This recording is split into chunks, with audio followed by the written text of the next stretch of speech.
Hello, Believe Big friends. My name is Stacy Fritz, and today I get the pleasure of presenting our topic today, breath of healing. If today is your first Believe Big Food for Thought session, welcome. I wanted to let you know that I am the moderator for our sessions, but I'm also one of the patient advocates on our wonderful Believe Big team. Today's topic about the breath is and healing and how it connects to nutrition is a huge passion of mine, and I get to present alone. Typically, you see me on our sessions with one of our fabulous oncology nutritionists, but today it's just me and my love of the breath and what it can do and mean on our healing journey. Before we get started, I do want to tell you about these two sounds that I will never forget as long as I live.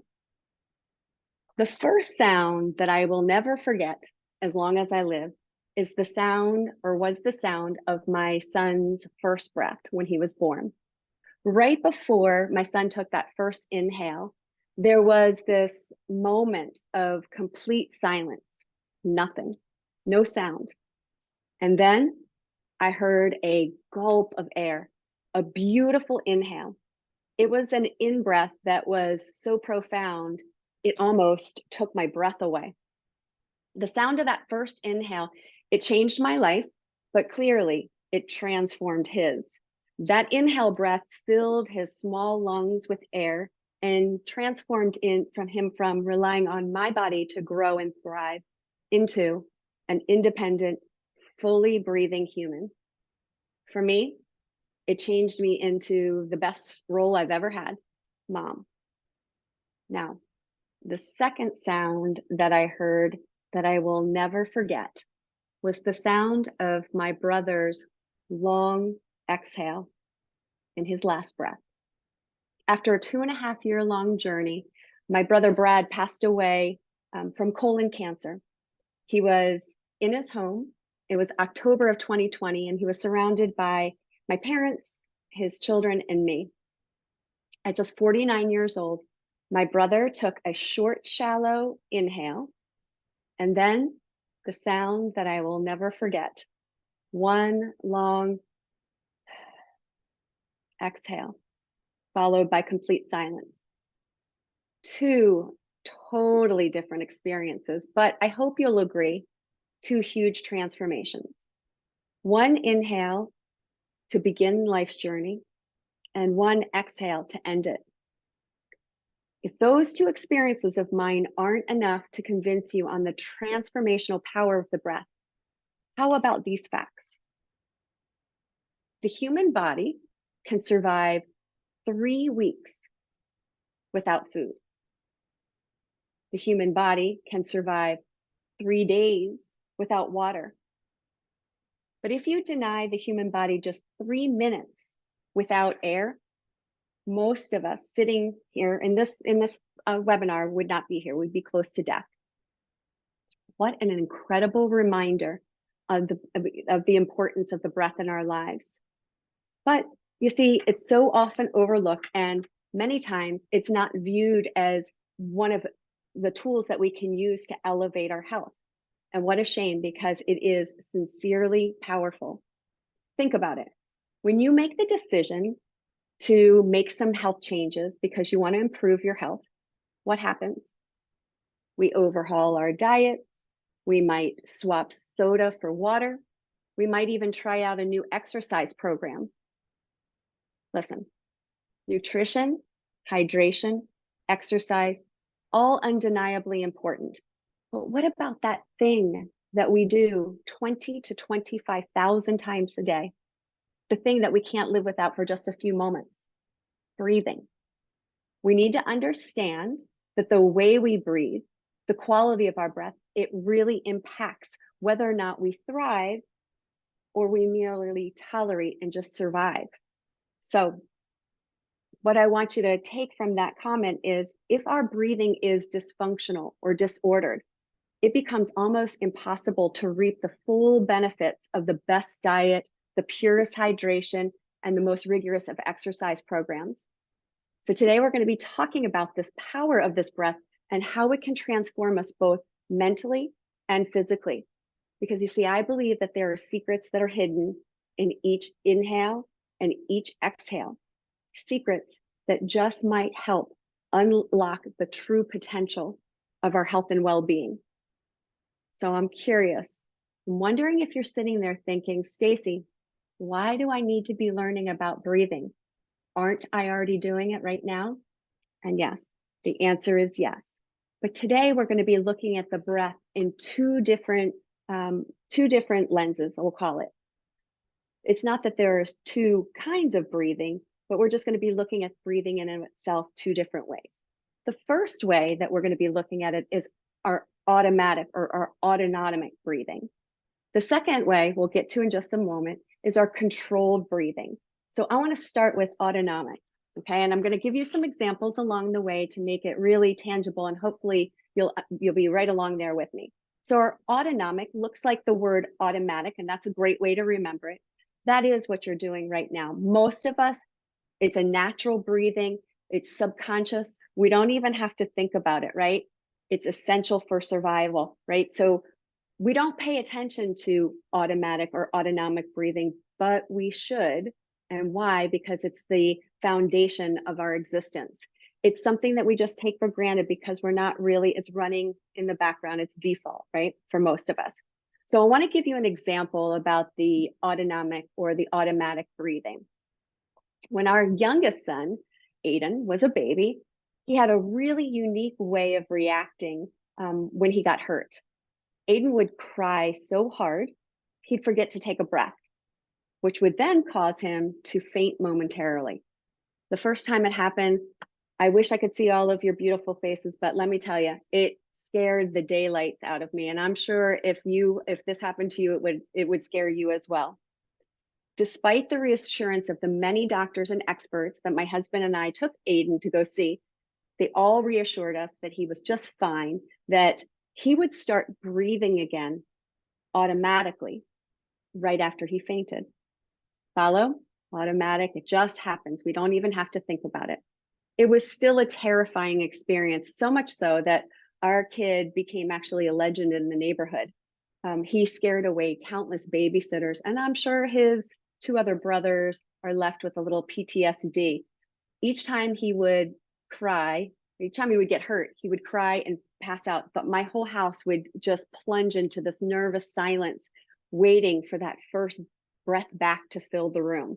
So autonomic, while I get that we don't pay attention to it, but please understand how important it is in the big picture. It is necessary, essential for our survival.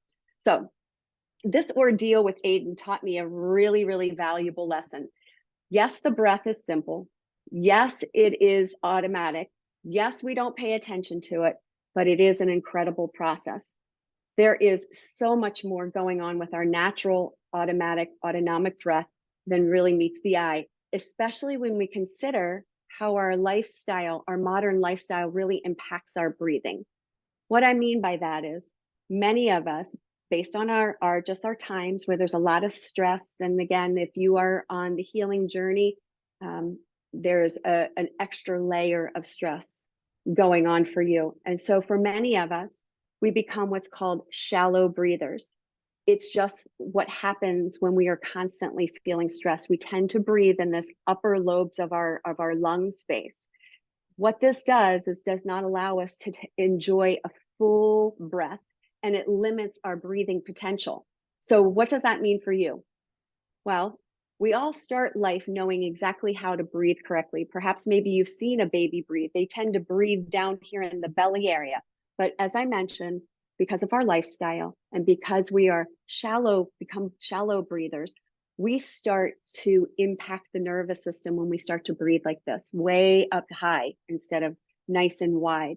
And what that can do by impacting the nervous system, it can bring on symptoms like fatigue and anxiety, upset gut, insomnia, headaches, and more. It's just really that powerful, this shallow breathing. So in order for me to go a little deeper with this automatic breath, I want to show you what a natural breath cycle looks like, and then we'll get into how stress impacts it. So if my slide here represents a natural one full breath cycle. So the up arrow is going to represent our inhale. So what happens on our inhale, I'm going to move the screen down a little bit because I'm going to show you a picture of this in just a moment. There's this muscle, the main muscle that's responsible for our breathing is called the diaphragm muscle, and it sits right underneath the lungs. I'll show you a picture in just a second. When we inhale, this diaphragm muscle, it actually feels like it's opposite. It constricts and it moves down. It moves down. While it's moving down, it allows our lungs to open up. And what happens here is allows air to enter. This action of the inhale, it stimulates a part of our nervous system called the sympathetic nervous system. It's our fight or flight response. It's when we release adrenaline and other stress hormones. It increases our heart rate. It increases our blood pressure. It also increases our overall energy levels. It is a very, very important part of our nervous system. We need this kind of response, especially when we feel like we're in danger. Like if we were being chased by a tiger or a lion, or modern times, maybe we are feeling like we're about ready to be hit by a car. But I want you to imagine if you were breathing that way all the time, as if you were being chased by a lion or a tiger, or you thought you were going to be hit by a car. Can you imagine having that feeling, what it does to your mind and your body over time? That's huge. To be living like that in our modern lifestyle, we tend to be in that sympathetic nervous system. I'll go deeper in just a moment. So inhale is the sympathetic, but let me show you a picture of that muscle. So if these are the two lungs, the two lobes of the lungs, right underneath of it is this diaphragm muscle. It kind of looks like a mushroom. I just share it with you because I think it's really interesting. This mushroom kind of muscle, it contracts, like I said, and moves down on that inhale, allowing the lungs to open. So let me recap sympathetic for you.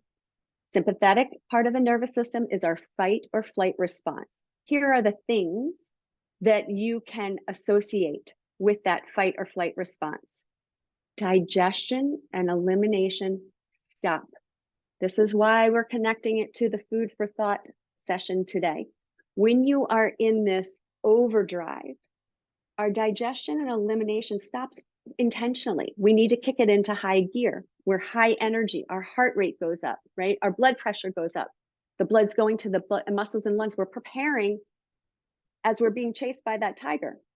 Those stress hormones are being released and all these other things. Pupils dilate for better long distance vision, all right? So hopefully you've got the hang of the sympathetic response. Let's move on to our exhale. So our exhale is represented right here with this down arrow, the down arrow. Our exhales, when we exhale, that same diaphragm muscle, remember it contracted before, now it's gonna relax. When it relaxes, that mushroom-looking muscle, it moves upward.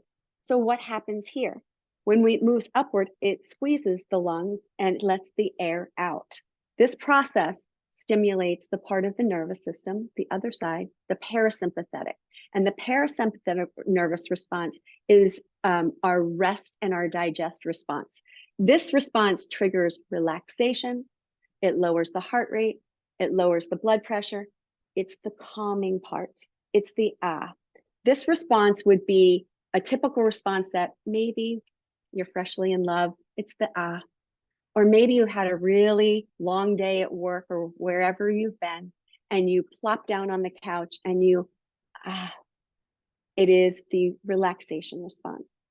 The trouble is that so many of us are on the other side all the time, the sympathetic response, that we're in overdrive. We're constantly stressed, and we've forgotten how to invoke or how to bring in the parasympathetic response. And it limits the benefits of all of our wonderful exhales. So let's take a look at the recap on the parasympathetic. Our rest and digest, look at all responsible. Oops, sorry, all responsible. So now rest and digest, this is when we want to be eating, right? It increases the blood flow to the stomach and the GI tract. It increases this peristalsis, urination and salivary glands. All that means that peristalsis is it's the movement of food through the body there, or through the digestive tract. We've got a decrease in the heart rate, a decrease in the blood pressure, our pupils normalize, and we get that relaxation response. Pretty cool stuff, I would say. Let's recap. So I've taught you, remember, we're still in the automatic or autonomic part of the nervous system. We've got natural, subconscious, automatic, and essential for survival.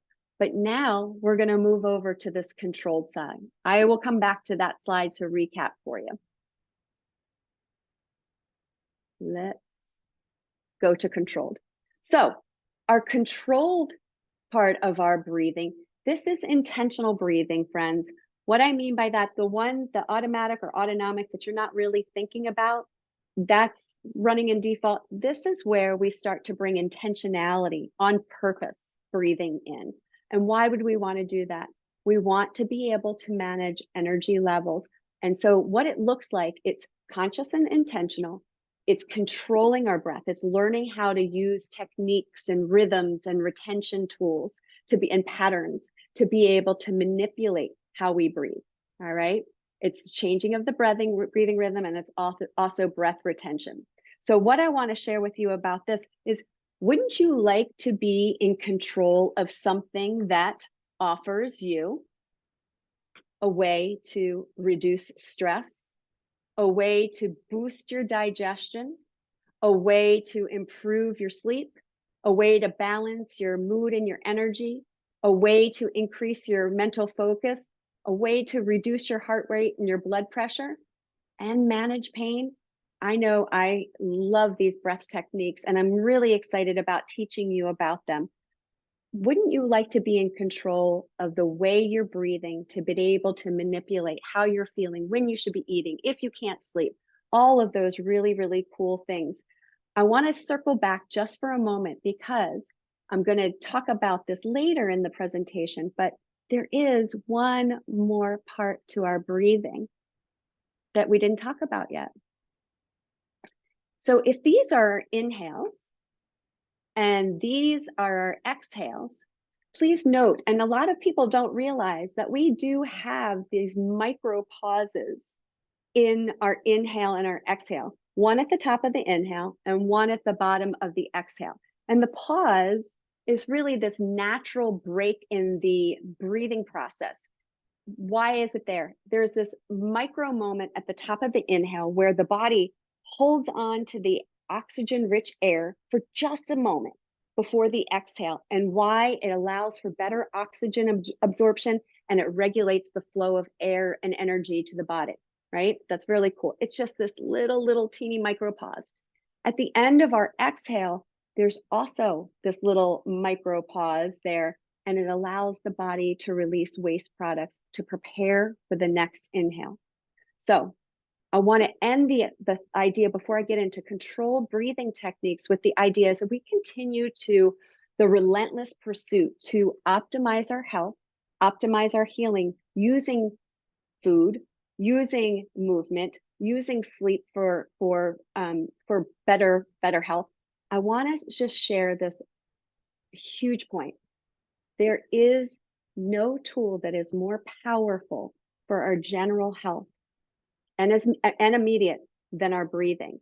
So we ought to pay attention and get a little deeper on ways, if it's a tool that we can use in the moment and it acts and behaves quickly, and we can do things with the breath, we might consider using it as a part of our healing journey too.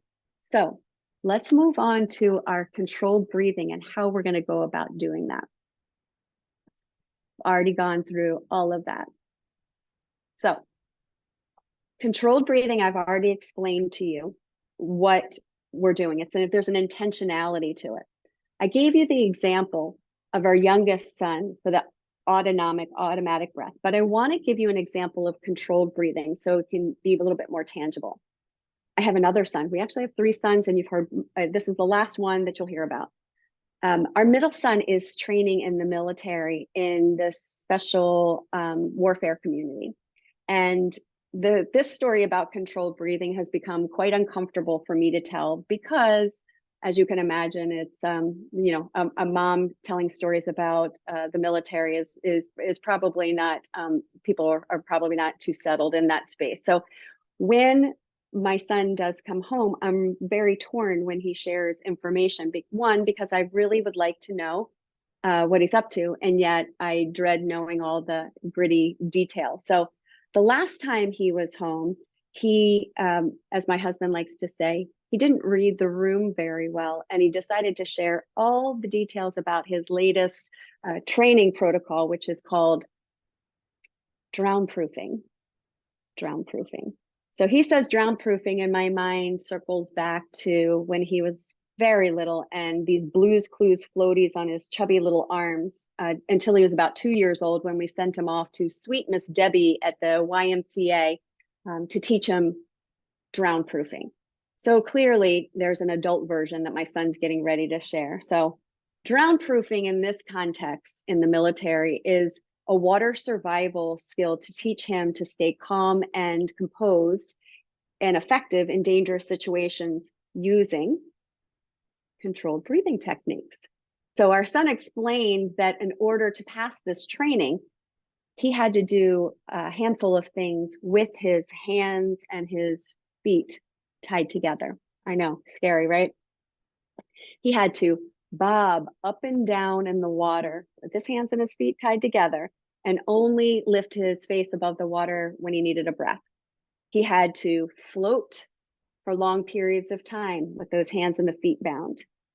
He also was required to get to the bottom of a simulated water experience in a pool and retrieve objects. Tread water, hands and feet are tied together. And then finally, somehow he had to swim underwater to show he had breath control and composure. So our kid is using these controlled breathing techniques to stay calm and composed and focused, to improve his physical performance, to boost his mental sharpness. Pretty cool stuff, right? So while the idea of mastering controlled breathing to be drown proof is unsettling for me, and I'm going to assume unsettling for you, I do think that there is a lot of wisdom in this mission ready breath magic that he was using, that he had learned. So I want to tell you one last story, and then I want to teach you. There's somebody else that, and I know I clicked on it a little too soon, but this guy, he also knows controlled breathing. His name is Wim Hof. And Wim Hof is the Dutch extreme athlete named Iceman. His Wim Hof methods combine two things. It's controlled breathing hyperventilation, so hyperventilation, and then these breath retention exercises. And why does he do it? He does it to enable him to raise his body temperature and endure long exposure to cold. You guys, this guy climbed Mount Everest at the tune of 24,000 feet wearing shoes and a t-shirt, shoes and just shorts. Now in this picture, he doesn't even have any shoes on, but the story goes that he was able to climb that altitude with just shoes and shorts. He's also very well known, perhaps maybe you've heard of him from, he's able to tolerate and thrive in icy cold baths for like 2 hours. Thrive is the key word there. How is he able to do that? Self-regulating his body temperature, right? And managing those physiological responses to cold. So I share this with you because, again, we don't necessarily want to be drown proof. Most of us probably don't want to climb anything in shorts and sneakers, but we can still learn from their experiences and how we can use these techniques to be able to improve our daily lives. So that said, we're going to get into the tactical stuff, and I'm going to teach you not only some breath techniques, but I'm going to teach you a way to test. So I share this with the simple breathing test. I actually have two for you today. I want to teach you the test first. Why? Because I think it's important to show progress over time. This will give us a really good baseline on where you are. I want to be super clear. I am not at all going to diagnose you, tell you there's something wrong. This is for today's purpose, this is for fun. This is to be able to measure something so you can get an idea of what it might look like and how you might improve. And I'll tell you all of these things. I don't want to give you too much information because I don't want to impact how you do the test. So I'm going to put 1 minute on my phone for us. And what I'm going to ask you to do is for 1 minute, I'm going to ask you to count the number of inhales and exhales. You're going to use your hands to count. One inhale and one exhale counts as one. Let me repeat that. One inhale, one exhale counts as one. We'll go for 60 seconds, and I just want you to remember your number. And we go in 3, 2, 1. Just breathe naturally.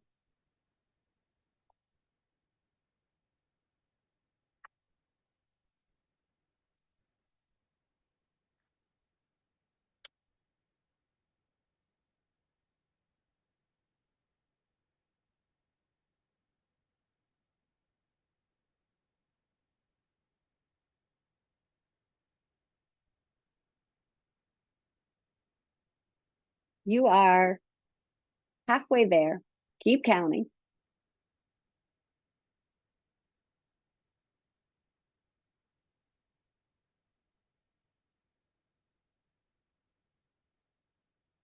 We have 15 seconds. Keep counting.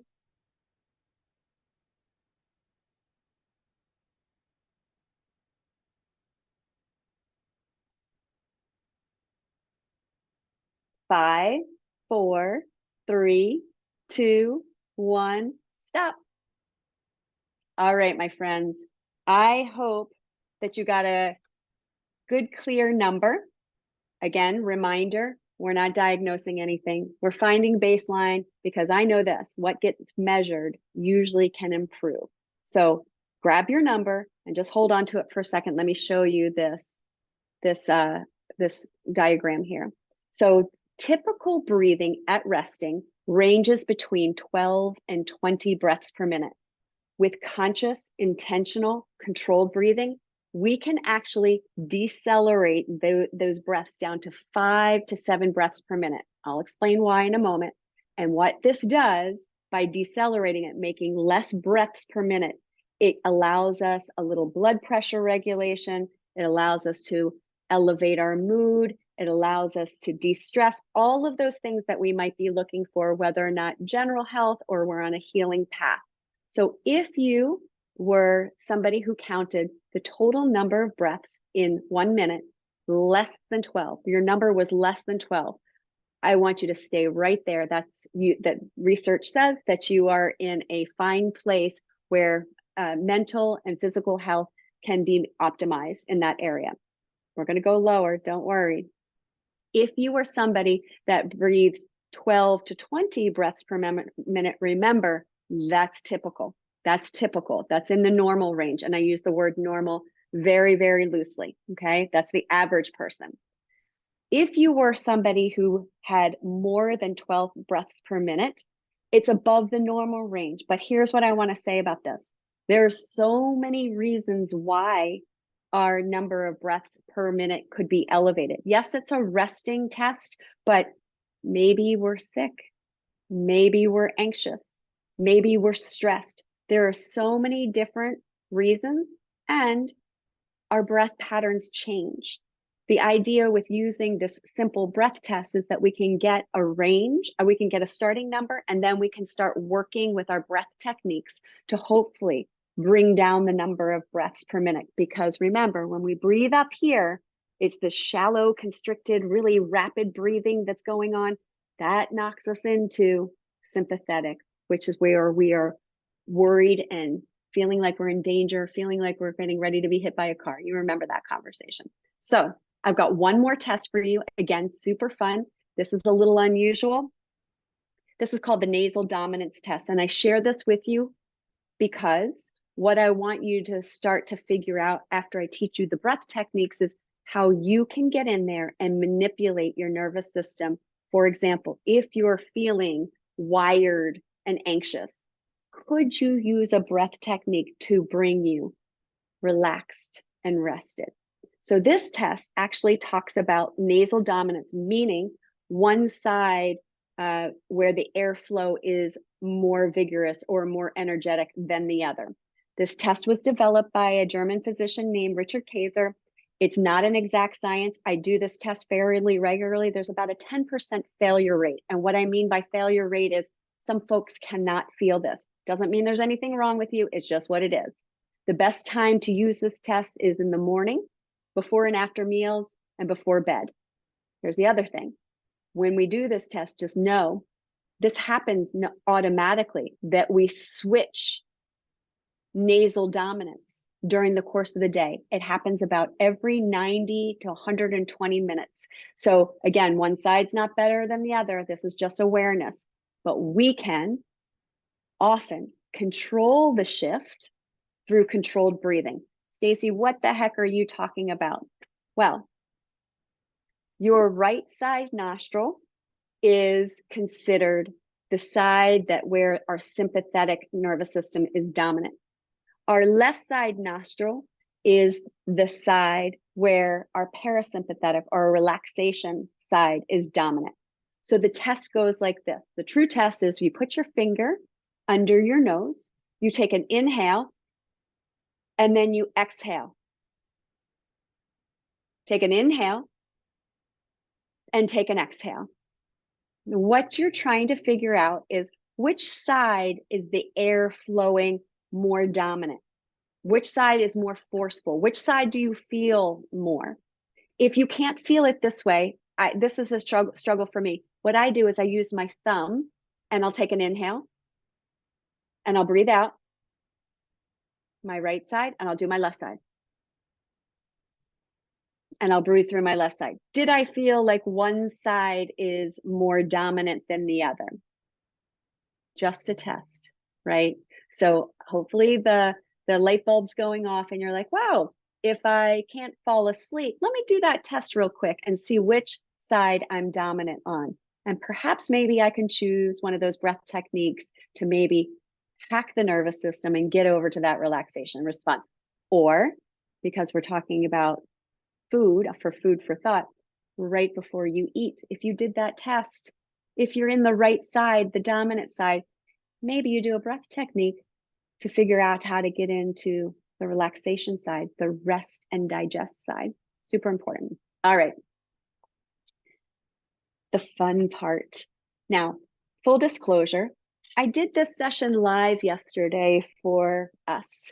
And what I realized on the watch back is there was a lot going on. And what I realized is that we needed to do a re-record. So here's what I'm going to suggest. We're looking at this slide. I'm going to explain what each of these breath techniques are, and I'm going to demonstrate each one just once. All right. Probably not going to get it on that first blush, but in the show notes, I recorded 3 videos to be included with the 3 breath techniques. So if you like what I'm saying, go down to the bottom of the show notes when we send out the recording and click on each of these links, and it'll have a full tutorial on how to do each of them. All right, our 3 breath techniques. So Stacy, why coffee, water, and wine? Why are there those pictures? So I was sharing a little bit about my brother and him passing away, and I was running really fast at the time, and I was trying really hard to utilize these breath techniques, but also teach them to my brother to help manage pain, to help manage sleep. And I found that both of us were really struggling with a lot of stress. He was having a hard time understanding how to do the breath techniques, and I was having a hard time with just day to day. So these breath techniques coincide with the routine that I had working when I wasn't utilizing all of my healthy habits. I was drinking a lot of coffee. Why? I needed the energy. I was super tired. So I was getting my boost, my energy lift from coffee. On the other side, when it came time for nighttime, I was really wired but tired. I was so stressed out with everything that was going on. I was having a couple glasses of wine to relax. Now, during the day, balance looked like for me, instead of practicing some of the other things that I should have been doing, I was drinking just a lot of water, which is awesome, but I should probably found a few other things to balance. So for our breath techniques, that's what they're named. I'm going to teach you a coffee breath technique. I'm going to teach you a water breath technique. And then I'm going to teach you a wine breath technique. And you will never forget them because you will remember she had wine to relax. I'm going to use this breath technique to relax. She had coffee to energize. I'm going to use this one to energize. And the water one is good for all the time. It's a balancing breath technique. So I want to start with the easier of the three. We're going to work the water balancing breath.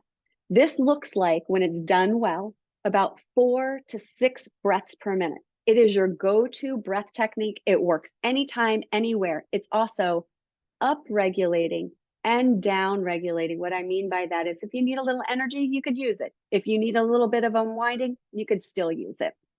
You can use it all the time. Balance. So I'm going to scoot back just a little bit. And hopefully you understand that I want you to be out of here and I want you to make breathing a 360 torso experience. So the theory goes, we'll put our hands right on our ribs for a little cue. The idea is when I'm inhaling, I inhale from the bottom up. What I mean by that is I breathe in, my belly expands, my ribs expand, and my chest expands. As I exhale, it's chest, ribs, and belly contract. Just look at how a baby breathes. They do this beautifully. So then I'm going to manipulate it by counting up on the inhale for 4 and then counting down for 4. So looks like this. Breathe in through our nose. 1, 2, 3, 4. Breathe out through your nose. 4, 3, 2, 1. Inhale, 1, 2, 3, 4.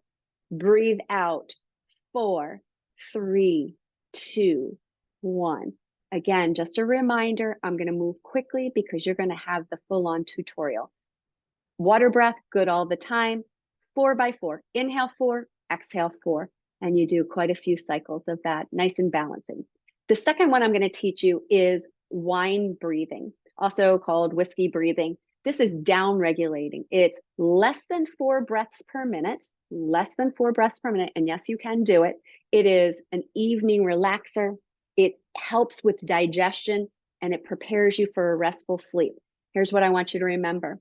I want you to double down on the exhale. That's where the sweet stuff is.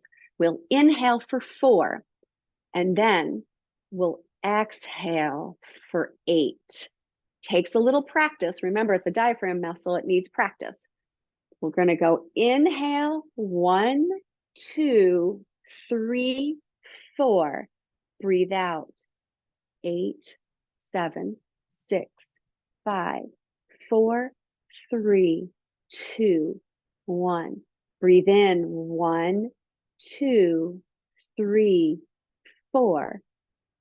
Exhale. 8, 7, 6, 5, 4, 3, 2, 1.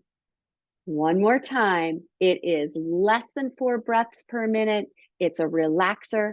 We take it up for 4 and we take it down for 8. That tutorial is in the show notes. The last one, the hardest to teach, you guys, the hardest to teach. And I will say this, if you are somebody that is prone to stress, this breath technique needs to be used with caution. We also don't use any of the breath techniques near water, even though I just explained to you about my son that he's trained professional. We don't do anything near water. Breath techniques are just truly that powerful. And this one being one of the most. It can be agitating if you are already wired. So when would you use it? Maybe if you're feeling sluggish in the afternoon. Maybe if you're feeling still tired in the morning, but you're going to use it just occasionally and cautiously. So here's what happens. It is more than 20 breaths per minute. And how we do it is we don't emphasize the inhale. We only emphasize the exhale. What it sounds like is a sneeze. I'm going to do it and I'm going to lower the camera just a little bit so you can see this belly snapping. So hopefully you can see my belly going in and out. I'm going to do 2 rounds. and then you'll pick it up from the tutorial. So I'll take a breath to prepare. Inhale, a breath out to prepare. I fill up and I go.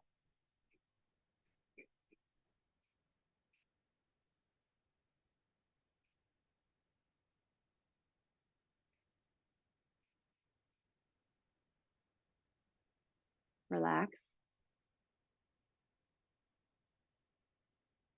One more time. Breathe in.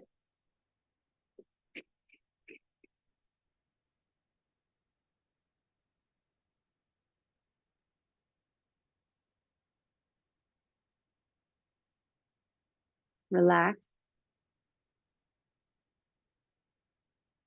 You should feel buzzy after you finish that breath technique. It really does wind you up. So again, those three breath techniques, you'll find them in the show notes.